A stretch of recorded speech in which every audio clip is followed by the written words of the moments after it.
What's going on, guys? I have one of my most anticipated videos, at least for me personally, coming to you right now. This is going to be our Umbral only run going through Lords of the Fallen 2023. I've been super excited for this one. I've heard Umbral spells are incredibly broken and overpowered, so I hope you guys enjoy the run. Make sure to subscribe and hit that bell notification if you want to see more runs like this. So let's go ahead and jump right into it. All right, so for this playthrough, we are going to be using the Putrid Child class, basically because there are no other classes in Lords of the Fallen 23 that allow you to start off with Umbral spells, and it would be rather hard to do an Umbral only run without spells and an Umbral weapon in order to make that happen. We are going to be leveling up Radiance and Inferno together, which is going to be very, very interesting, but I am going to stick to Umbral only spells for the entire playthrough. So with that being said, we're going to go ahead and jump directly into this game right now. Obviously, we're starting out in the Defiled Sepulchre, and I know literally nothing about this class, which is quite interesting. Every other class I've started, I've typically had some idea about how the spells work, how the weapon is going to work, all of this kind of stuff, and I was very pleasantly surprised to see the Putrid Child Sword starts off with Frost, already giving us a crazy advantage. There's also 3 spells I've never used before, which is going to be Diminishing Missile, Lingering Despair, as well as Putrefaction, all of which do different things, and I'm very excited to get into them. However, how do we plan out this run? What are we going to be doing? Well, first and foremost, this run, since we're doing the Umbral only challenge, we are going to be doing the Umbral ending, which means we have to do the Iron Wayfarer's quest, as well as everything Malhu needs us to do, and a few other odds and ends, so you can expect that ending coming at the very, very end of this run. We're going to have to Soulflay Pieta and make sure that we can fight Elaine, which is one of the hardest, if not the hardest boss in the entire game, and considering I'm using all Umbral everything, I don't even know if I'm going to be able to do damage to her, but that is the plan for this run. I hope you guys really, really enjoy it, and I also want to thank you guys right here and right now for the incredible support that you have shown my channel with these challenge runs. I've done, I believe, 4 or 5 different challenge runs. The plan is to do the Umbral only run, and then after that, I believe I'm going to be trying to do ranged only, which has anything to do with throwables, spells, crossbows, whatever it might be. As long as it's ranged, I will be using it. And if those continue to do well, then we're going to do things like vigor only, endurance only, and so on and so forth. But I wanted to make sure that I thanked you guys because you have shown me an immense amount of support. We have also reached over 100,000 subscribers, which I never thought was going to happen, but we finally did it, and you guys are the reason for that. So thank you so much to the Lies of P community, the Souls community, including games like Elden Ring, Dark Souls 1, 2, and 3, and more, as well as obviously the Lords of the Fallen community. I could have not achieved this dream without your all's help, so thank you so much. As you can see, we're in the Pieta fight, and things are going quite well. I am absolutely wrecking her. Obviously, being a tutorial boss, I would hope so after doing all these challenge runs. But one thing I'm realizing is the spell Lingering Despair, I think, is going to be one of my go-tos, as it puts all those Umbral eyes out on the battlefield, and when they run into him, it does a huge amount of damage. So I'm going to be working hard to make sure I can get as much damage out of that as possible. We do get Pieta down here, and we will grab her Stigma and make our way right into Sky's Rest Bridge, where we needed to do the basic cleaning house items. This includes talking to every single NPC that we can here while we are at the main hub, just in order to start their quest lines if we want to do them. I think I'm going to end up doing Dunmire's quest just because it does interlink very, very well with the Umbral quest line, and we also need to upgrade our Sanguinarix to make sure we have enough healing for the next portion of the game, and we're going to level up. I think my plan to level up is only putting 1 or 2 points at a time into Radiance and Inferno. Obviously, that's what every single Umbral weapon scales with, so we will just take turns going back and forth between Radiance and Umbral, leveling those up as much as possible. We do run into Damaros, and obviously we do need to get her at least to the shrine for the Umbral questline, and don't worry, I'm not going to be cleansing any beacons this time to ruin the entire playthrough like I did last time. But after we talk to her and exhaust all of her dialogue, we are going to pick up a quest item here for Dunmire's quest. This is one of the items we need to give him in order for us to continually give him items until he gives us the task of going down into Revelation Depths and killing Horror Delva. Now we are going to fight the Scourge Sister, and I'm still trying to get a handle on these spells and how they work. I thought, at least I've seen videos of people just shoving those eyes directly down at the ground and all of them hitting the enemy at the exact same time. But any time that I would unlock from the Scourge Sister, they would just go off to the right or left and they wouldn't go down by her feet, even though I was looking down. So I'm still figuring out exactly how these spells work, what's the best way to use them, and apparently there's a spell that I have that is going to debuff the enemy, which I always need to have on them at any given time. So that's something to know for future boss fights as well. Debuff them, then start doing a ton of damage to them. I am still a fan of this weapon that we're currently using. I'm not 100% sure if I'm going to stick with this weapon the entirety of the run, but I do like it. I do love that there's frost on it, and I do love that we're getting some decent damage, at least here at the beginning of the game. But once we take out the Scourge Sister, we're going to grab our Sanguinarix here right next to this Vestige Seed, and then put a Vestige Seed down in order to get to Pilgrim's Perch. Now, I'm convinced that Pilgrim's Perch is the sole reason that this game has a reputation for just making you walk along wooden planks for the majority of the game. This area looks the exact same any place you are within it, and it is super, super boring. Now, typically, I just try to run through this area as fast as possible, but there are some key items that we need to get for Dunmire's questline within Pilgrim's Perch. First and foremost, we are going to be picking up the Bowl of Revelations for Malhu. We're also going to be snagging the Book of Sin, as well as the Hallowed Sentinel Scripture, in order to snag all of the items that we need for this run through Pilgrim's Perch. We're also going to snag the Umbral Eye of Rosamund, as well as the Penitent Head Cage, because we're here, why the heck not? And obviously we do need to make it to the blacksmith, giving her the prison cell key, and I am going to go ahead and level up my catalyst here for the boss fight. I made sure that the lift was working for any time we want to come back here, and we ran into Damaros and exhausted all of her dialogue, as we need to do that here in order to get her to move to her next location. Alright, so the Mistress of Hounds fight. Right away, I took an arrow directly to the face. I am still getting used to this spell I'm currently using. I find that if I can put them out on the battlefield and then get the enemy to kind of walk through them, they do a crap ton of damage. I still am worried that I'm not going to be able to just put a bunch of them at the enemy's feet. I am extra curious, though, how they work against the Congregator of Flesh, because that is such a large and massive enemy that could be a huge damage dealer for him. But this entire fight was pretty much me trying to get the boss to walk into certain spells, and I was trying to dodge all of these arrows as I still wanted to remain kind of at range and not use my weapon a whole lot until it actually called for it. Right there, we get a massive chunk of damage off on the boss as she went into 3 of those eyes,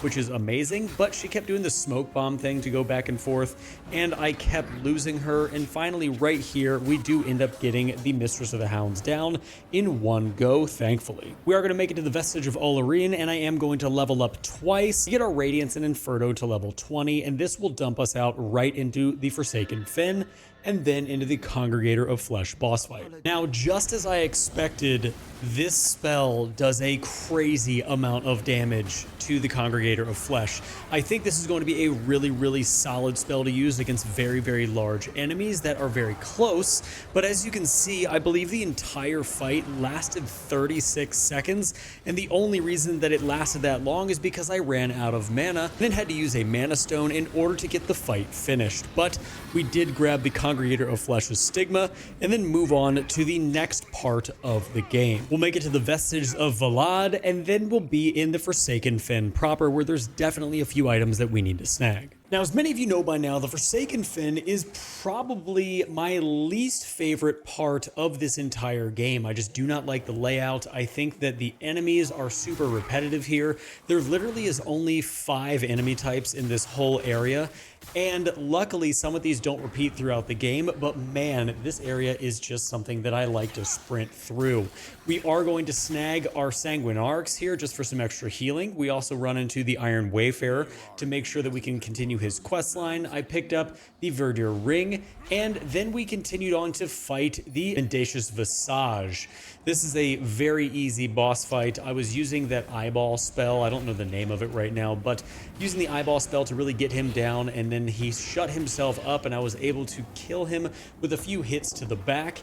And then that sinner is judged, which led us to pick up Vanguard Borrow's Rosary for Dunmire's questline. We put our seedling spot down at our typical halfway point, and then we picked up the Umbral Eye of the Pale Butcher. From there, I actually ended up picking up all the Angel Void mask and armor, and then continued on to find more large mana stones, which definitely are super important, which led us all the way to the Vestige seedling spot right outside the Hush Saint boss. Now, before we ended up fighting the boss, we needed to head back to Sky's Rest Bridge, talk to Pieta, and level up our Sanguinarchs twice. We talked to Andres of Ebb and got the Fief key for later, and paid Malhu a visit as we needed to get a bunch of stuff from him.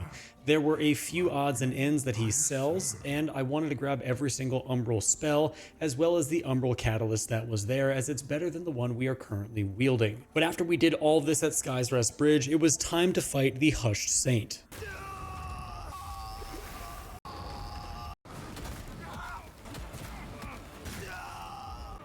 So nobody, literally nobody in the comments in all my past challenge run at all wanted to tell me that Umbral sucks. Like, this spell type, at least against the Hush Saint, if this is a picture of what this run is going to be, I want nothing to do with it, dude. Like, there were so many times where the Umbral spells I was using either did 0 damage or absolutely took too long to cast, and I couldn't get the casts off in time. I mean, this is the Hushed Saint we are talking about. The literal first boss of the game, technically, because the Congregator of Flesh is kind of a skill check, and then Pieta is definitely just a tutorial boss. Like, what are we doing? Because I'm out here fighting for my life in the Forsaken Fen, trying my best to beat the Hushed Saint? Is this a joke? There was not one person in my comments in the last few challenge videos that was just like, hey, by the way, when you get to Umbral, it's going to be pretty rough and you're not going to like it at all. Now, I hope that changes. I really do, because I am resorting to using a level 2 weapon with burn salts on it just so I can do some decent damage. I mean, the big eyeball spells that I'm using here are great if they hit, but you can't free cast them anymore. At least maybe they've patched that, but like, I'll try to free cast it looking at the ground and they'll just shoot out right in front of me and miss him completely. They also don't detonate when you initially shoot them out. They have to sit there and then detonate if somebody runs into them. Dude, it's a mess. It is just a hot mess. I cannot believe I am doing a challenge run where I'm fighting for my life against the Hush Saint. I am seeing him use moves that I have never seen before, because I always kill this guy so incredibly fast in all my other challenge runs and playthroughs that I could not believe he was just taking 0 damage. Luckily, we were able to get him down right here, and we were able to get the Stigma, which does provide us some really good Umbral spells from his remembrance. But holy crap, guys. Do not let this be what the rest of the run is. We met up once again with Emir, and then we also snagged ourselves the Vestige of the Pale Butcher, and then headed back to Sky's Rest Bridge in order to get Latimir's Javelin. From there, we continued on into Fitzroy's Gorge. I wanted to put a seedling spot down here just because I wasn't sure how this area was going to go after that last boss fight, but we ended up making our way through part of Fitzroy's Gorge in order to talk to Damaros and exhaust all of her dialogue. This is once again a questline we are going to be doing just until we get her to the shrine, at which point we can continue with other questlines in the game. From there, we had to go up and fight Crimson Rector Percival, and if we're being honest, I died once to Crimson Rector Percival, and that was really embarrassing. I'm still getting the hang of these Umbral spells, trying to figure out which ones are good, which ones are bad, but overall, this run so far has been quite a struggle for the last hour or so. But once we end up getting Percival down, I ended up heading into Fitzroy's Gorge, grabbing a few items and talking to Drustin as he is on the way, as we are going to be doing the majority of his questline, if not all of it, because we literally will walk next to him through the entire game. From there, we did get our first chipped tablet, so we can start getting runes on our weapon, which is super nice, and then we get to the Ruiner fight. Now, this fight actually wasn't bad. I ended up hitting him with a Soul Flay right off the bat just to stop the charge, and then hit him with some Umbral spells. I was really excited to see that unlike the Hushed Saint, the Ruiner was actually taking a considerable amount of damage. Also, I'm falling in love with the Javelin spell. I think that's going to be my saving grace for this entire run, if we're being honest. Poison weapons seems to be pretty good. I wasn't aware that Umbral spells were so intertwined with poison, so I'm sure I'm going to be building some kind of a poison build on this run, regardless of if I want to or not. But as we take down the Ruiner here, we're going to go ahead and we can make our way through to the Shrine of Adir to continue Damaros's questline. We are going to stop at the vestige of the betrayed Eliard, and we need to talk to Damaros and exhaust all of her dialogue. She can actually stay right here for the remainder of this playthrough, and we do not have to do anything else with her until we get the Umbral Parasite we need to give her, but that comes much later. We also grabbed another Umbral Eye and made our way through the remainder of Fitzroy's Gorge. Now, we did also need to fight this Umbral Head and make sure we take him down so we would have access to these Sanguinarix for our extra healing. At this point, we are going to be making our way into Lower Calrath, where we will go ahead and grab this Stigma, as I'm not sure if I'm going to do Paladin Isaac's questline or not, but I might as well do it since I'm right here. And after we get to the Vestige, we're going to continue on through and start our fight with the Infernal Enchantress. Now, this fight typically is a huge pain for the sole fact of, as you can see, she's just going to be hurling fireballs at me pretty much the entire time, and they hit really hard. The goal right now is just to get all of these Umbral Parasites down. There's one more right next to her, which I had to wait for in order for her to get out of the way. Like you just saw, she did shoot a fireball at me, which did a considerable amount of damage, but we're going to hit her with a Soul Flay and then start laying on the damage. We do end up getting some really good Umbral spell damage here as well. I start casting a few different ones just because I'm trying to figure out which ones are worth it and which ones are not. I think right now, as of this point, I currently am using Umbral Orb, Lingering Despair, Latimer's Javelin, and Poison Weapon, and all of those seem to be doing quite well for me in terms of damage. There are probably some other ones that I'm going to find throughout this playthrough that I'm going to be using as well, but as of right now, at the beginning of the game here, these seem to be doing just fine, and we have another Sinner judged. From here, it's just a matter of fighting through Calrath. Now, we do have a few items that we do need to grab just for quest lines and a few other odds and ends, but the majority of Lower Calrath is just really getting through. We are going to stop and talk to Drustin right before we enter the Alehouse Vestige, and we are going to speak to the Iron Wayfarer to continue his quest line. Once we've done that, we're going to find the Ruiner in the courtyard, and we're going to absolutely decimate him. I still have high hopes for Umbral spells. I'm hoping that as I level up, they will get better and better. It just doesn't seem to be the shock and awe of Radiance or Inferno at the beginning of the game like the other playthroughs were.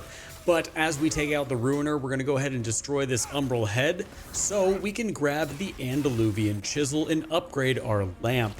we are going to continue through and grab our Sanguinarix for some extra healing. And then we need to make it to this area right here where we're going to grab Ravager Gregory's Rosary. From there, we're going to make it all the way to the top of Lower Calrath and put our seedling down at this seedling spot. And then we're going to make our way back to Sky's Rest Bridge in order to talk to Pieta and upgrade our Sanguinarix. We're then going to turn in every single item that we got throughout the first 2 hours of playing so we can continue his questline, and he will charge us with going down into Revelation Depths to stop Horror Delva. But before we do that, we need to head back to Lower Calrath and take out the Spurned Progeny. Now, once again, color me confused with just how to operate with Umbral spells. I mean, some bosses absolutely get shredded by them. I feel like I'm doing okay damage to the Spurned Progeny, nothing crazy. I did almost get stuck right there in the fire, but I think because I'm all ranged pretty much in this fight, I'm able to really get some good damage off, and Latimer's Spear is such a good Umbral spell. I think it's probably the top 3 Umbral spells, at least that I have currently seen, but I'm pretty positive it's going to be a top spell in Umbral spells for the entire game.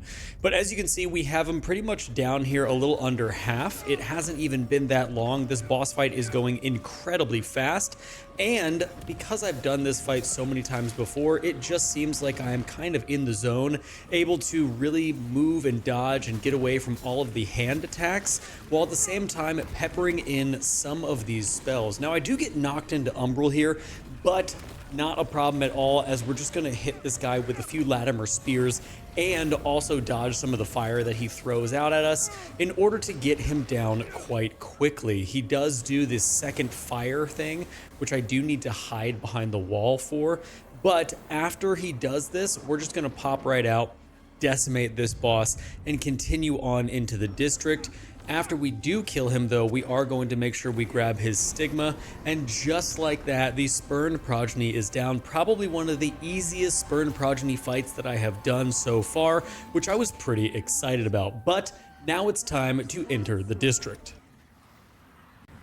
Now, the district is interesting because it's a very, very small area that only serves to connect Lower Calrath to the Sunless Skein mines. Now, even though it is a small area, it doesn't mean that it doesn't hold a few items we need to get for our build and our playthrough in order to embellish not only our healing, but also the runes we can equip on our weapons and a few other odds and ends. I am also learning that poison is definitely going hand in hand with Umbral, as you do need to proc poison so that they don't have a chance to get their health back after you do a ton of Umbral damage to them. So it does help slowly but surely whittle down their health and allow you to kill people a lot quicker. I think Poison Weapon is definitely one of the spells that I'm going to keep in my arsenal, as it just is so good. But we are going to end up clearing out the courtyard here in order to get our Sanguinarix for our healing. We also do need to clear out this very small room so we can get another chipped tablet for our rune slots, and we are going to get the Umbral Tome while we're on our way down to the mines for Dunmire's questline. We're going to have to come back here eventually when he asks us to go get it, so you might as well get it now before he even asks for it. But once we get to the bottom of this trench, we are going to grab the Sunless Skein Mines map and make it to the vestige of Hooded and Thule. Now, the Sunless Skein Mines, I think this is definitely the top 3 worst areas of the game. I was thinking about this actually earlier, now that I've done about 5 of these challenge runs, trying to figure out which areas I like the best and which areas I absolutely have disdain for. And if I was to put a rating on it, I think that this area, the Sunless Skein Mines, would be the 3rd worst area in the game for me, followed by the Fief of the Chilled Curse, and then the worst area for me personally would be the Forsaken Fen. I think all 3 of these areas are just so convoluted, especially Fief of the Chilled Curse, because if you're not cleansing beacons, the only reason to go there, in my opinion, is just to get the Crow boss down. You have to go through this huge roundabout area in order to do that, and it brings you directly back to the areas you've already been in to progress the game. It just seems like a weird branch off area that you need to go clear out and then come back, which to me kind of feels like a waste of time. But Just because I don't like the Sunless Skiing Mines does not mean there are not important items in here for us to get. There is definitely some stigmas we need to grab, as well as a Sanguinarix for our healing. We also are going to be grabbing a bunch of vestige seeds. There's a ton of rings in here and just items overall that do start dropping a lot in this area. There's a ton of Duralium fragments which we need, so this area is very, very helpful. I just don't like having to go through it. I also think this tunnel is really, really funny because you can literally farm these eyes that you get from helping out lamp bearers who have fallen. Every single time you rest at that vestige, the vestige of Katrin, you are going to find a lantern here, because this dude or the slithering snake woman back there definitely always have people dying to them, because this, for whatever reason, just seems like one of the hardest tunnels in the entire game to get through, and I think a lot of people struggle there while they're moving through it. But we're going to avenge that lamp bearer, grab an armor set we're never going to use, and then here is where we're going to grab our Sanguinarix by just rolling down here in Umbral and grabbing that for our healing. We're going to make our way continually through this entire area.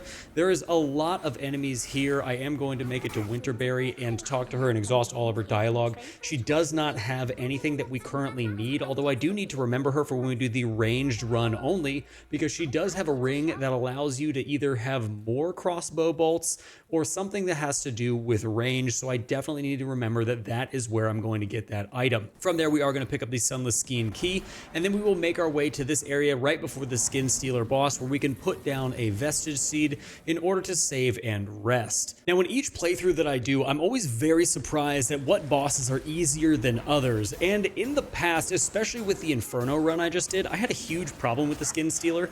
I just kept dodging the wrong way, my positioning was off, everything just sucked about this boss, and I think I died to him like 3 or 4 times. However, as you can see, because we have the poison proc here, we have the Umbral spells going strong, he is actually getting wrecked. And something else you're going to see as well is I have the ring equipped that when I proc poison, I also proc bleed as well. So we are doing some kind of a poison bleed Umbral spell build, which is kind of effective for certain enemies, and for others, maybe not so much. But as you can see, we just got that Skin Stealer down, no problem. We are going to make a quick pit stop in the Sunless Skiing area that was locked previously, and we are going to get another Sanguinarix here, and then we're going to go and snag the Adir's Saw for Damaros' questline, as well as pull the lever down here, and then we'll make it right back to Sky's Rest Bridge in order to give the chip tablet up and start our way down into Revelation Depths. Now, the crazy thing about Revelation Depths, for me, at least when it comes to a personal player of Lords of the Fallen 2023, is before I started doing these challenge runs, I had no idea this area existed. I had never fought Harwer Delva before. This was a completely unmapped area for me, because you can skip this entire area. There really is no other reason to come down here other than a few items, or if you're doing Dunmire's questline, that's the only other way you would know how to come down here. But because of these challenge runs, I have been coming down here, doing all of Revelation Depths, getting all the items that I can, and Harwer Delva is such a fun boss. The atmosphere of that boss, the lore drop behind Harwer Delva and everything that she is doing, and why she betrayed the Crusaders to protect that kid who's like the Umbral gateway between Mornstead and Umbral. It's absolutely insanity, just the amount of lore that is in this very small area alone, and I'm really, really hoping that in Lords of the Fallen 2, they will have many, many rich lore areas that we can discover and that we can play in. Now, we are actually on the hunt for one specific item down here. A lot of the miners have the fungus encrusted pickaxe, which does 150 poison buildup and is also a Umbral weapon. So if I can manage to get that to drop, that is going to be absolutely fantastic. I will probably either look for a second one and dual wield them, or I'll keep the weapon that I currently have and then use the pickaxe as a secondary weapon. But regardless, what we're doing right now is we are going to get a Saintly Quintessence here to help our healing out. That's the only reason we're going into this Umbral area down here, and then we're going to continue on into the rest of Revelation Depths. And I don't know if you just caught it, but we were able to get ourselves spells that fungus encrusted pickaxe, and I do think I am going to come back here at some point and farm for a second one because it just has a much better scaling than the Putrid Child sword currently does, and I will be able to really get a hold of some good poison buildup. Now, there is also the opportunity to keep the current Putrid Child sword and have a Frostbite, Umbral, and Poison status build, and we can probably use a different pendant in order to make the best use of that. But we've arrived at the Vestige, and we are now going to fight Harrower Delva. Now, I had speculation that Delva was going to be a problem. Luckily, she only took me 3 attempts, which if you watch the Inferno run that I did recently, pretty much 3 attempts is every single boss. Like, I don't know what happened. It just was par for the course for that run. But here's what I've realized.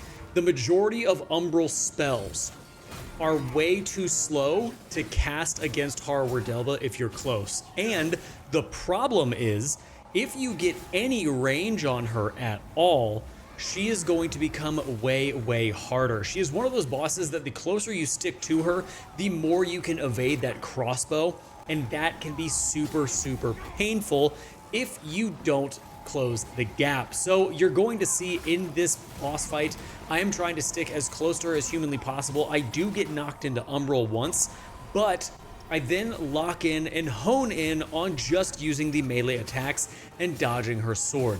She does give me ample opportunity, at least at the beginning of phase 2, to unload a lot of Umbral spells on her because she just sits there, but for the majority of phase 2, what you're gonna see is me staying very, very close to her, and any time that she does an attack or tries to do an explosion, I just dodge directly to the right. That was a very poor timed Sanguinarix heal right there on my part, which I absolutely hated. But as you're going to see, I'm just gonna sit here as close as humanly possible. I'm gonna keep getting hit regardless of what's happening. I don't know why that I'm unable to figure this out, but these healing rocks definitely saved my life. I'm out of Sanguinarix. I am trying my best. I am in panic mode, trying to make sure that I get some poison off on Harrower Delva because she is weak to poison. In phase 2, she is not weak to wither at all, but she is still weak to poison. So I was really, really hoping that that was going to be the case, that I get that poison proc on her and am able to survive the barrage that she is giving me. Obviously, right now we are able to close down that gap. I keep getting hit by every single explosion, but once I can get some damage in on her close up here, I will be able to take out Harrower Delva, and we will go ahead and grab her Stigma and then get the heck out of Revelation Depths.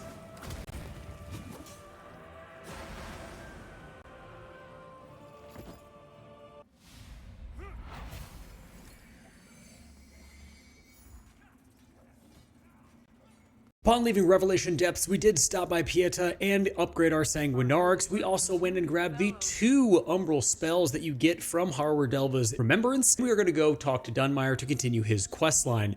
From here, we need to go to Malhu and purchase the Umbral Scouring Clump, and now we can make our way into Fief of the Chilled Curse, which is probably my least favorite part of the game, as I mentioned before, minus the Forsaken Fen.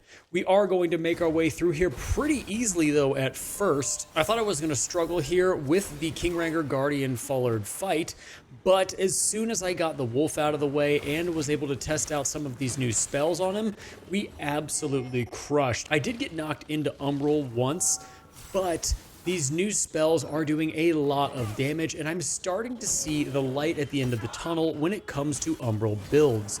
Once we defeated him, we ended up grabbing the Andaluvian Chisel out of this Umbral stomach, and then we made our way right up to the Vestige, where we also grabbed the Stigma for Paladin Isaac, as I'm going to be doing his quest line as well. Once we made it into Fief of the Chilled Curse proper, we ended up fighting our way all the way through here until we got to the mid-boss, who I wanted to try again, as I did this in my Inferno-only playthrough, and I absolutely annihilated her, so I wanted to see if Umbral was something similar. Now, this eyeball spell you're seeing me use now is from Harrower Delva's Remembrance, and this is the spell that I had seen, not the Lingering Despair. This one, you can target the ground right in front of the boss and absolutely wreck health bars, no problem. This is going to be my spamming spell from this point on in this video. You're going to see me use this spell quite a lot, and it's just because it does such an absurd, ridiculous amount of damage. We were able to get this mini boss down no problem, judge this sinner, and then move on to our treasure chest of delirium fragments and our sanguinarix. We're going to go ahead and open up the gate here so we can continue on through Fief of the Chilled Curse and make our way up past where Andreas throws the stone at us and talk to Drustin. We are also doing Drustin's questline here, as it's going to go hand in hand with what we are doing. We're pretty much going to have a very NPC heavy quest playthrough here because we are doing quite a lot of these NPC quest lines, or at least parts of them, as we need them for the Umbral ending. We are going to pick up Pestilent Blade as well and continue to run all the way up until we get to the next seedling spot as a nice halfway point. From here, we're going to pick up another Putrid Child sword, take out some Umbral heads here in the courtyard quite easily with this amazing spell we're using from Harrower Delva, and then we are going to make our way through the next portion of the game till we can run up to the Vestige. Once we get to the Vestige of Loash, it's time to talk to Emir for his questline, and then we need to go before doing the crow fight and make sure we have every questline done up until the point we need to have them done, because the crow is a lockout mechanic. Mainly, we need to go into Mother's Lull with the Scourling Clump that we bought from Malhu and go interact with this mini NPC here. We're going to get a nice Damaros seed pod, and then we have to make our way to the shrine and give that seed pod to Damaros in order to kill her for the Umbral ending. From there, we'll head back to Mother's Lull and get a second seed pod, but this time it's for the blacksmith. I highly recommend not giving it to her until you get the third tablet from Tower of Penance. Then you can give the third tablet to Sparky, and you will be able to still put runes in your weapons as well as blacksmith at all the vestiges when your blacksmith is gone. I also wanted to go ahead and talk to Dunmire, and he's right here going to ask for the Umbral Tome, and then we rest and he's going to appear right before Malhu, and we need to exhaust his dialogue where he's going to tell us we need to go to the Tower of Penance.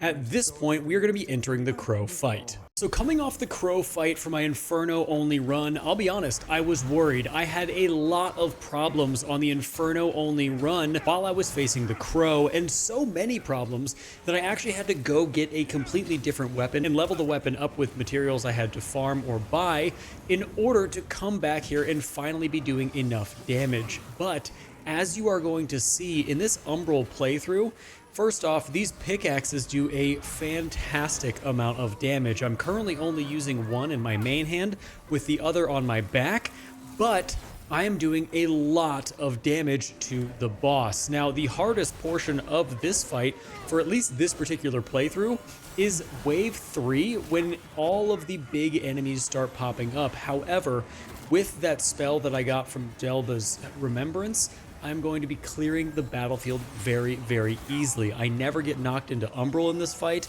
I'm actually very, very pleased with how Umbral is performing in the crow fight, and it is so nice comparatively to the Infernal run. Now, one thing that I'm doing with this boss fight, at least on the editing side of things, is any time that I'm not fighting the girl that's roaming around, and after she clears the battlefield, I'm just editing everything out, which is me running around dodging the crow's attacks.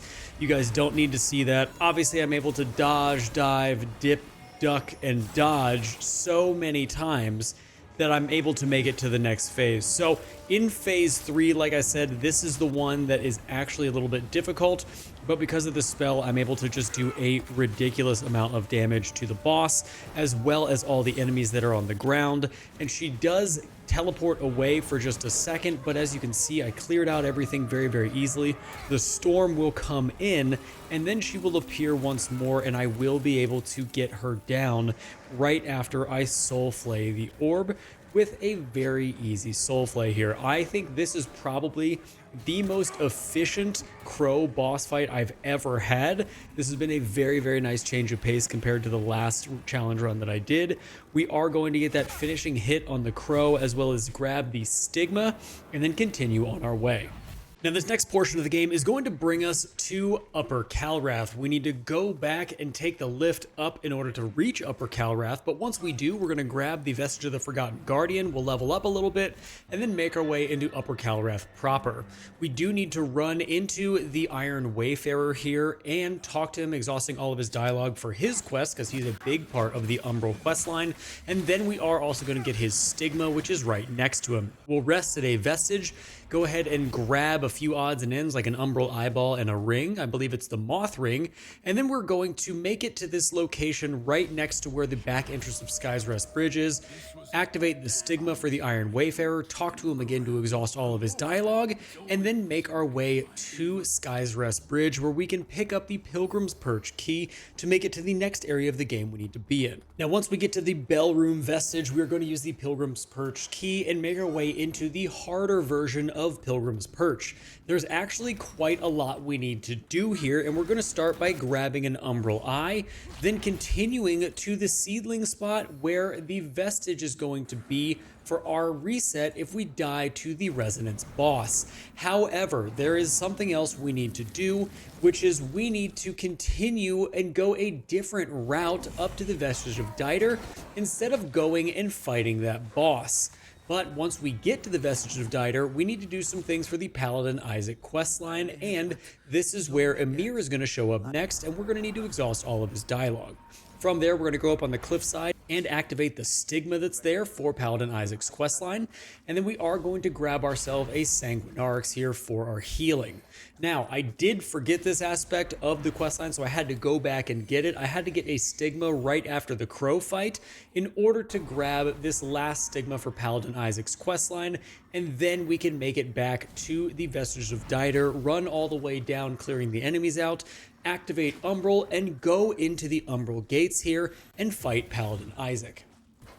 Now, I'm glad that Paladin Isaac wasn't just a throwaway boss. In my opinion, in terms of mini bosses, we'll call them in the game, he definitely is the best one. He is incredibly nimble and agile. Even though I'm spamming him with spells, he's able to dodge around them quite easily, and he also hits like an absolute truck. So you need to be really, really careful when fighting Paladin Isaac. Now, you can break his poise pretty easily. I think I break his poise once here in the video, but as you can see right there, he just hits so incredibly hard.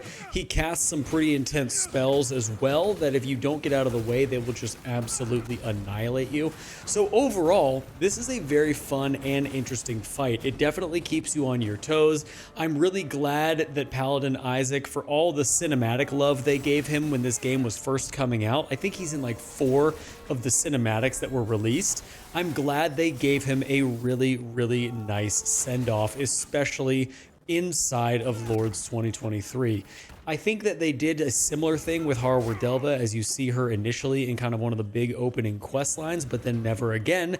Paladin Isaac's questline is much more in-depth, and you get a lot more of his tragic story, how he's just been hunted by the Light Reaper this entire time. He doubts, he goes through all kinds of different stuff, and this is a solid ending for his questline. But we're going to go ahead and get all these items at the end and then run back to the very beginning of the game, where we're going to go into Umbral and activate the Charred Flesh on the gate. This is going to allow you to go down this little bridge here and get all of the Dark Crusader gear and Paladin Isaac's sword. Now at this point, we're going to continue through Pilgrim's Perch, and we're going to be fighting one of my favorite mini-bosses, the Sacred Residence of Tenacity. Now, I had some issues getting the Umbral Parasites off this guy for a second, but as you're going to see, the second the Umbral spell spam comes into play, it just is so incredibly good. I don't think he's weak to Umbral, but he definitely isn't resistant to it, which is super, super nice. I had to come up here and get rid of all of these enemies because they kept casting spells on me. I thought I got the majority of them out, but I do get knocked into Umbral here as I wasn't sure and didn't see when he was going to do that resonance attack. So I'll be into Umbral for the remainder of the fight, but we're definitely not going to die here, as spamming this spell is just way too good. I really wish there was another spell that I was going to be using for this entire playthrough, but there isn't. That's such a good spell. It's one of the best in the entire game. The burst damage is incredible. We are going to take a hammer hit to the face there and then continue on through this next area all the way up the ladder here with Pilgrim's Perch. We didn't get our knight to fall off this time around, but I kind of just wanted to get through this area so I could get up to the next area of the game and progress through towards the Abbey. We do have to go to the Tower of Penance, but before that, the Manse of Hallowed Brothers is our next stop, and we're going to grab the Vestige and then exhaust all of the Iron Wayfarer's dialogue to continue his questline. I'm pretty excited currently for how things are progressing through the Manse. I am absolutely one or two shotting every single powerful enemy in this area, and it's a little bit comical as of right now. I'm only assuming it's going to get more and more overpowered as we continue. As you can see, some of my spells are still doing some decent damage, but that eyeball spell is absolutely god tier. We are going to grab the Manse Kitchen Key and then make it to the Vestige of Brother Jeremiah, where we're going to upgrade our stats as well as rest, and then we need to talk to Emir, who's right behind there for his next location. Now at this point in the game, I'm really starting to feel the Umbral spells. I feel like I'm finally powerful and I'm just kind of running through these areas, trashing very, very powerful enemies and utterly destroying everybody. It seems like anybody I come across just crumbles immediately, which is a lot of fun. I have a fantastic build going right now, and this is actually going quite well. I really, really enjoy everything that I am experiencing so far. We do need to get a few items here in this area, one of which being the Andaluvian Chisel, so we can upgrade our lamp again.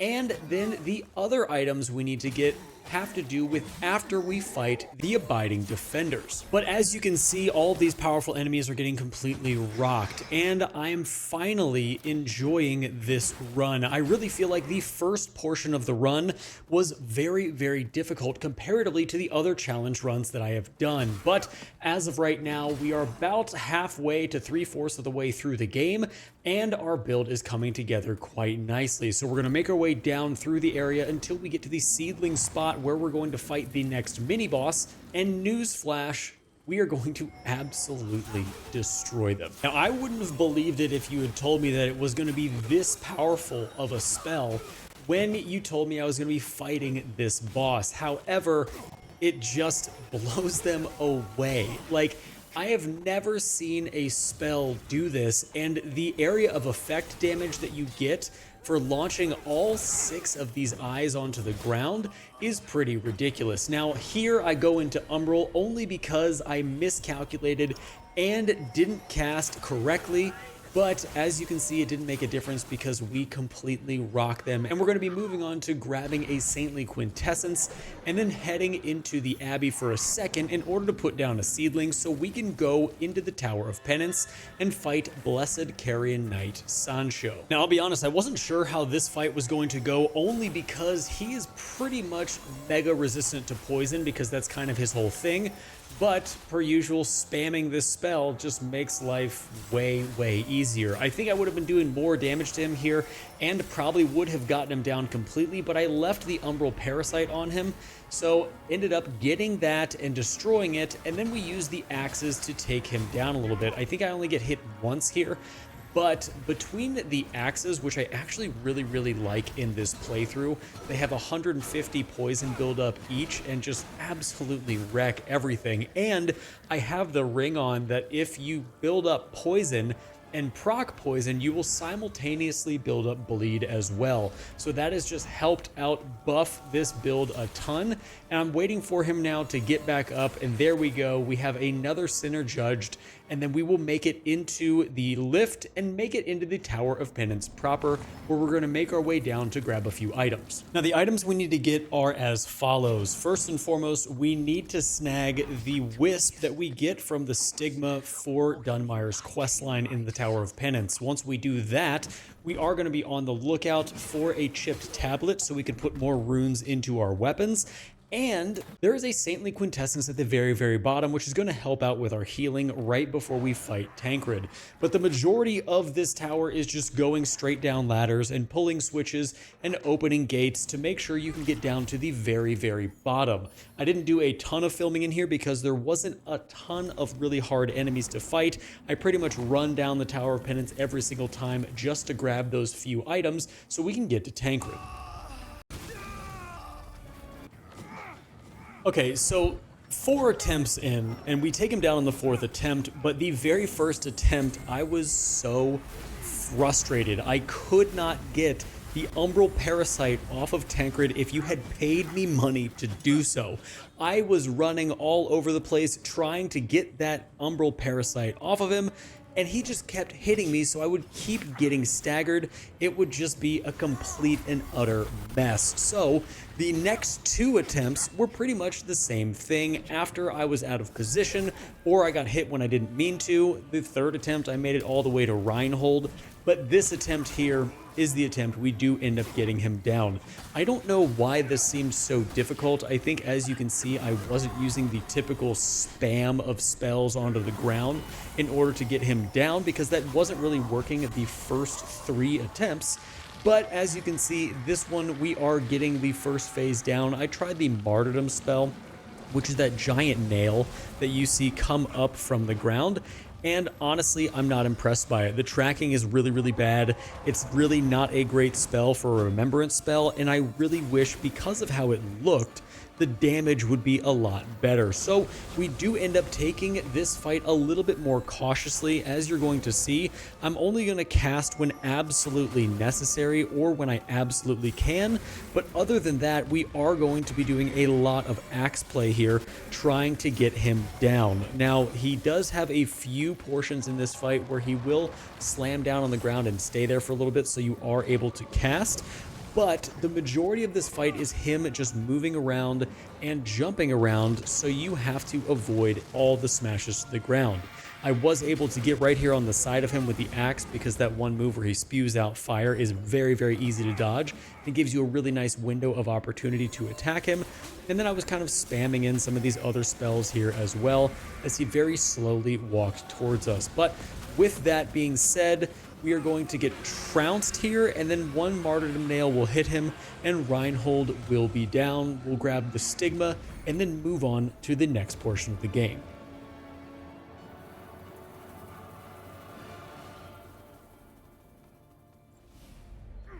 Now, that next portion of the game is actually very quest line heavy. We're going to head back to Sky's Rest Bridge and talk to Pieta. We're also going to talk to the blacksmith and give her the rune tablet. And then we will continue on and talk to Dunmire, give him the wisp, and continue his quest line. We're then going to meet Dunmire in the mines at this location, at which point we need to head into Mother's Lull after grabbing Dunmire's items and find him absolutely insane talking to the putrid mother. Upon doing that, we're going to head back to the mines, backtrack a little bit, grab his items, and his questline is completed. At this point, we're going to be Abbey bound. There's definitely a few things that we need to get here. We need to get saintly quintessences. We need to get the rune of a deer, continue quest lines, kill bosses, and overall have the best time of our lives, because this is my favorite area of the entire game. I say it every single challenge run. This area gives me Haligtree vibes from Elden Ring for whatever reason. I think it's the architecture and the color of the architecture, but the red branches and leaves, it's absolutely amazing. Now, I will apologize here. I did not get Abbess Ursula's boss fight recorded until the very end of the fight where I killed her, but it did only take me 1 attempt. You're just going to have to trust me. Now, if I'm being 100% honest, the first portion of the Abbey went quite well. I was slaying all the enemies very easily, taking everybody down. But the second that I got to this point you're seeing here on the screen, I died probably 5 or 6 times trying to get through all of these very hard to kill and dense mob enemies. It was a huge pain, so I ended up just running all the way through to the seedling spot where we could then go and get the rune of a deer and fight the huntress. Now, here's the deal with this fight. I know in all of my challenge runs, I always say that there's no summons allowed. However, Because the Iron Wayfarer naturally summons here without me summoning him, I have no choice because I want to do the Umbral ending. He has to be in this fight and he has to help me kill the Huntress. And because of that, you're going to see that we just absolutely decimate her. These challenge runs would be completely easy if I was using summons on any one of these boss fights. Luckily, this fight goes by quite quickly, so we can grab our Saintly Quintessence, a few large Duralium shards, and move on to the next portion of the game, which is the lift, allowing us to get up to the Cursed Knight Vestige and head into the Empyrean. Now, the Empyrean exists for one reason only, and that's for you to cleanse the beacon that is here. However, we're not cleansing any beacons, so technically, we don't even have to come here. Although we are going to kill the Judge Cleric boss, we are going to grab a Stigma as well as the Saintly Quintessence and the key to open up the boss fight. But then upon doing so, we're going to drop the Seedling down and jump headfirst right into the Judge Cleric Radiant Sentinel boss. Now, the Judge Cleric boss is interesting because the beginning of the boss fight starts, as you saw, I just got hit out of nowhere, and that's because the boss hadn't even fully loaded into the game yet, and I got hit, so that kind of sucked. But she does leave herself open for a ton of damage a lot of the time, and the first 3/4 of this fight was quite easy. Just having to dodge the arrows was the part that got to be a little bit of a problem. Obviously, I get hit here and there from some attacks that I wasn't planning on getting hit by, but I did want to try to get her with some range spells that I hadn't used in quite a while. One thing I was realizing is that Judge Cleric, even though she does have a few opportunities where you can heavy cast on her, she doesn't have a ton of them, and you do need to be casting sporadically if you want to use a lot of spells. Now, in phase 2, I go right into Umbral, which kind of sucked because I wasn't planning on going into Umbral at all, but I just didn't dodge out of the way in time. Now, she also is very, very susceptible to Umbral damage. As you can see, we already have her halfway down, which is incredible. But then this portion of the boss fight is super annoying because you have to kite her around and roll away from all these fire spikes on the ground in order to actually do any damage to her. So typically I just walk away and wait for this stage to be done. And just like that, with the power of a little bit of editing, that stage is done because it's pretty much just a kiting phase of the boss where you can't really do anything. But as you're going to see here, we're able to get in nice and close. I've also noticed as well, these axes, or at least the mushroom covered pickaxe, without poison weapon on it is not that crazy good. Also, I've never seen that move before in my life. I've never seen her do that at all, and I've played this game a lot, which is why I was hit by it in the first place, because I thought she was going to go up into the air and slam down on the ground. I've never seen her swoop down towards you and stab you. I was pretty pissed off about that because I was like, there's no way that is going to kill me because I'm almost dead as it is. But as you can see here, we are about to get her down. This eyeball spell is great if you can get it very close to the boss, but if you're trying to do it at range, it's very ineffective. But we went ahead and got her down. We're going to grab the Thorn Chalice as well as her Stigma and then head into the next area. Next up on the list is we need to go into Upper Calrath, as we do need to grab a Stigma for the Iron Wayfarer's questline, then grab the Umbral Parasite and this armor set up top here before we fight the Light Reaper. Now, earlier I said I was doing Paladin Isaac's questline, and I still am. However, I'm just going to show you where he is for the very last step. You have to summon him at this boss fight, the Light Reaper, or you will not be able to complete his quest. Okay, so the Light Reaper I thought was going to take a lot longer than he initially did. This is always a boss in this game that I really am worried about constantly. His moveset is very good, however, it is very challenging, and unless you know what you're doing, this guy is pretty much gatekeeping you from the very end of the game. I would go as far as to say that I think the Light Reaper is the actual end boss of this game. I know that right now Adir is kind of broken or glitched out or whatever. I've not been able to beat him because he just teleports up into the sky when he's almost dead, and then you can never kill him. It just monologues the whole time. But as you can see, we got him down to half health on the second attempt in phase 1. There are 3 phases to this boss, and I'm very glad to say that we were actually able to time the majority of these things very, very well when trying to get in and do a lot of damage. I managed to get all of these eyes to hit him pretty consecutively, very, very close, and then as he stayed away, I was able to kind of pepper him with this very spammable spell, and it worked out really, really nice. There was only a few times that I got hit by stuff in this second and third phase, which was very nice, but we end up getting him down right there. Once again, that spell trivializes this entire game, and I was really excited to get him down so quickly. But we ended up grabbing his Stigma and moved on into Upper Calrath, where we had to get rid of the Umbral entity blocking the way, at which point we were going to have to fight the Iron Wayfarer.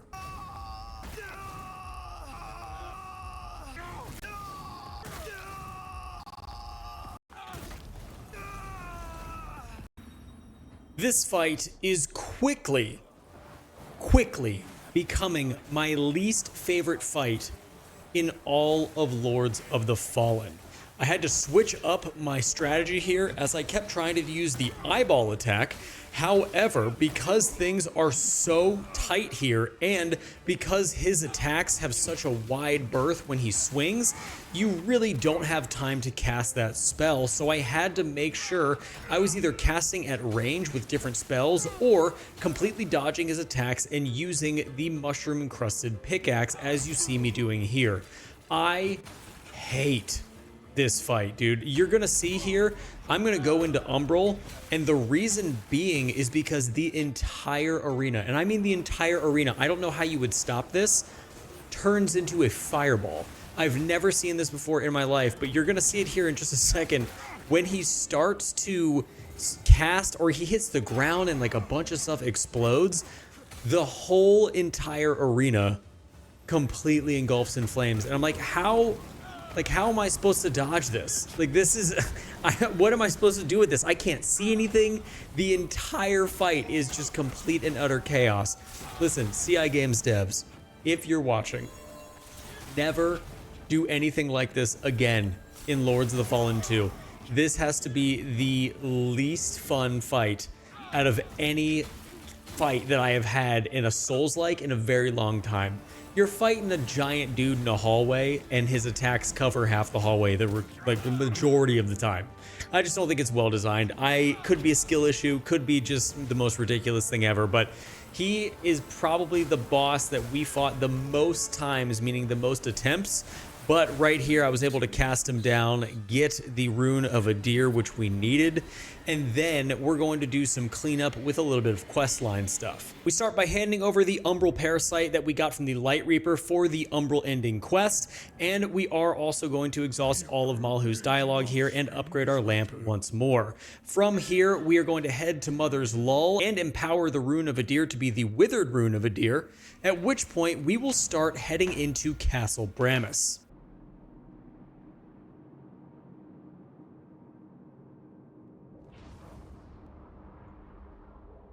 Now, Castle Bramus is interesting because just like the beginning of the game with Skyrest Bridge and us kind of going around and doing some house cleaning things, you kind of do that at the end of the game here as well. There's definitely a few odds and ends that we need to be picking up as we make our way through Bramus Castle. We are going to pick up a Saintly Quintessence for our healing. We'll enter Bramus Castle proper, where all the lava and craziness is, and then we are going to finish off Drustin's quest line here, at least for this portion of it, by getting his Stigma as well as grabbing his gear so we can continue on the rest of Castle Bramus. We're going to pick up an Umbral Eye on our way as well, and then make it into the second portion of Castle Bramus and really kind of just fight our way through here. This whole area actually isn't as mob dense as it used to be. It used to be absolutely insane. But as we continue through here, we're going to make it to the very, very top towards the Vestige and utterly annihilate this NPC who's up here, making very, very short work of him. And then we will grab the Vestige. From there, we're going to grab the map of Bramus Castle, fight a few Ruiners, make it to a chest full of treasures, and continue through and activate the switch in order to get the staircase to turn. From here, we're going to grab the royal key so we can make it to the next portion of the castle. And then we'll make it all the way to the very, very end of Brandis Castle, where we do need to take out another sorcerer here in order to get all of these red chunks of crystal to explode so we can get to the final boss. And then we'll put a seedling down and head into the final boss of the game. Okay, so we are fighting the Sundered Monarch here, which, if you don't know or have never seen one of my runs before, is the supposed last boss of the game. However, because we are doing the Umbral ending, there will be one more boss after this one who is much, much harder. But, surprisingly, I get this guy down in one shot. I was actually pretty impressed with myself. We're doing a ridiculous amount of damage. He is weak to bleed, and considering we have a ring on that when we proc poison, we're also going to proc bleed as well, we actually are going to get quite a lot of damage off on him very, very quickly. Also, the eyes do a ton of damage to him as well, and there are very few windows of opportunity in which to use those eyes, but you can definitely find them, and as you saw, when you do hit him, he goes down hard. Also, I don't know if you could hear that thumping in the audio recording, but my office is directly underneath the kitchen, and my 1-year-old was banging his cup right above my head on the ceiling. So that's what that was. Sorry about that. It's part of the journey of having children. But we are going to get him into phase 2 right now. I eloquently dodged the first blast, but not the second one. I was panicking a little bit here because I thought I was going to go directly into death, as I'm already into Umbral there. But as soon as we get the ignite and burn status off of us, things become much, much more manageable. Also, I don't know if you've noticed, but for whatever reason on this run in Castle Brandis specifically, there was a lot of stuttering. I don't know if it was just because the game needed to be reset or what was going on with it, but it was quite annoying, and that's why in some of this recording footage you're seeing here, every once in a while it will stutter. It's just what is happening, and Lords of the Fallen 2 is coming out at some point here pretty soon, so I'm hoping that when Lords of the Fallen 2 releases, it will have 0 performance issues. I could see a hot fix like the first week, like the majority of games, but I don't want to see the 10 patches in the first month and then 20 patches by the second month. It would just be such a bummer, such a huge deflation of sales for CI games, I think, if Lords of the Fallen 2 came out and flopped as hard as Lords of the Fallen 1 did when all the performance issues happened. But regardless, we are dodging and ducking all over the place. This is one of those windows of opportunity where I could use the eyes and really get some hardcore damage off on the boss. And I think I just sit here and throw javelins at him at the very end, because sometimes he just sits there, and when he sits there, you throw javelins at him, and that's just how it goes. So we ended up getting the Sundered Monarch down here on the very first try, and we're gonna run up after we get his stigma and use a Umbral parasite on a deer, and then complete that portion of the quest line. From here, we need to head back to Sky's Rest Bridge, grab a Sanguinarch's upgrade from Pieta, and then we're going to go all the way back to Fief of the Chilled Curse, where we're going to find the Iron Wayfarer. We need to exhaust all of his dialogue and use the rune on him to get his parasite, at which point his quest line will be over, and we will continue on back into Sky's Rest Bridge, using the parasite right next to Malhu, allowing us to soulflay Pieta to bring out Elaine the Starved.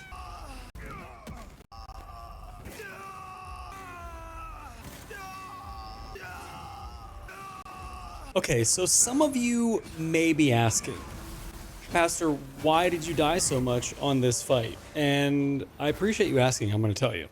So I have only ever done this boss fight one other time on a different challenge run. That's the only other time I've done it. So I thought with the eyeball spell that I was using that I would just be able to blast the ground around her and do a ton of damage, as she is weak to Umbral. So here's what happened. She flies around and is out of that status effect the entire time. So if you use the eyeballs on the ground in front of her, they will explode, but they won't hit her. So I had to come up with a completely different solution. My solution was to go much more melee heavy in this fight than I have pretty much in any other fight so far. Now, the whole goal of this fight is you fight Elaine and then she separates. You need to fight the Phantom Elaine until you can get that Elaine all the way down, and then you'll be able to perform a Grievous Strike on the main Elaine. And you need to do that 3, maybe 4 times if you are unlucky. There is a lot going on here, and there's a lot that I had to relearn from the past time that I had done this, but I was able to get off some range damage when it mattered, which was super, super important. I think Latimer's Phantom Spear, or whatever it's called, the one I'm using right now, has been such a clutch spell to use this entire time. I mean, the range damage you can get from it is so incredible, and it just is a very unique and very great spell to use in any given circumstance. Now, obviously, like any spell, you have to have a window of opportunity when you can use it, but for the majority of the time in this game, I never really had a problem with it. The cast time is actually pretty quick, and the range is incredible. So with a combination of all of those things, it was probably one of my top 3 spells I used. Ever since I got it after the Forsaken Fen, I was able to pretty much use it constantly, and it was great. So that was definitely a top 3 spell that I used on my run. Here is where I was really, really getting super, super worried, because I didn't want to die here. I was like, crap, I've already killed the Phantom 3 times. And this move, when she does this, I knew I had her, because I could just sit back and chuck Latimer's spear at her from afar. And that just made me so friggin' happy. But that is Elaine the Starved down. I want to take a quick second here and just thank everybody for watching until the very, very end of this video. It has been an absolute pleasure to do challenge runs and to see a new community of Lords of the Fallen come to my channel and really embrace what I am doing here. It is always so fun to do these. It is a great time to have you guys interact with the video, and they always do super, super great for the channel. So thank you guys so much for all that support. Now, I'm currently working on a ranged only run. And what I mean by that is, I think what I mean is bow only, either bow or crossbow. Ranged could also include spells. It could include throwables. Like, there's too much that it could include. So I think I'm doing a bow only run, and I've started doing it, and it's actually super complicated because I'm running out of ammo very, very fast, especially at the beginning here, and you only get more ammo slots if you level up vigor and endurance. So the beginning of the game is like bow slash fist, and then after that, it turns much more into a bow only run. So definitely make sure to stay tuned for that. We have some other videos coming out on the channel as well, so I appreciate all the support, guys. I'm gonna let the video run out, and until next time, stay safe, enjoy the game, and I'll see you in the next one.